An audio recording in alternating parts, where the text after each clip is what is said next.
commanded them long depart from Jerusalem. They wait for the promise of the Father, which you had from me. For John indeed baptized in water, but you will be baptized in the Holy Spirit not many days from now. Amen. So that is why we must, because it's been already a principle initiated in the scriptures. Praise the Lord. That's one of the reasons why it's necessary, because the apostles themselves, had that privilege. And Jesus, our Master, told the disciples to wait in Jerusalem for it. In other words, he knew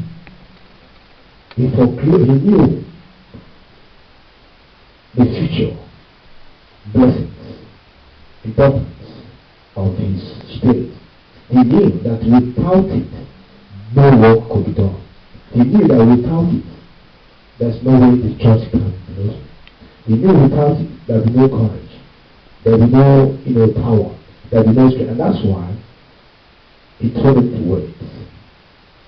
And of course, we can see that when the Holy Ghost came, all their fear, all their discouragement, everything that was negative about the work vanished. Praise the Lord.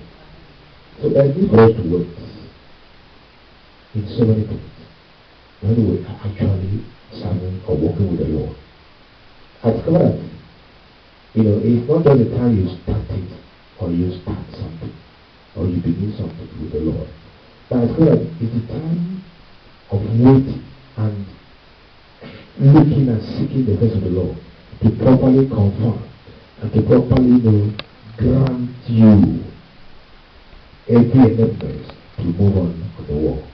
That's what he did with the apostles.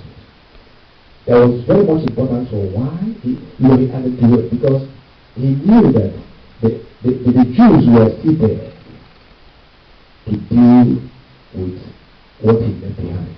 He knew that the wolves were still there, and they needed to bring something greater than what he had with them, or what they had, for them to do what they could do. So that was why he said they should wait.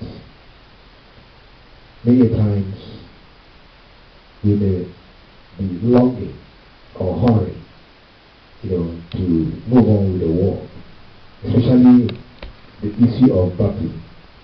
Even if it doesn't come, we need to wait for it, because surely it will manifest.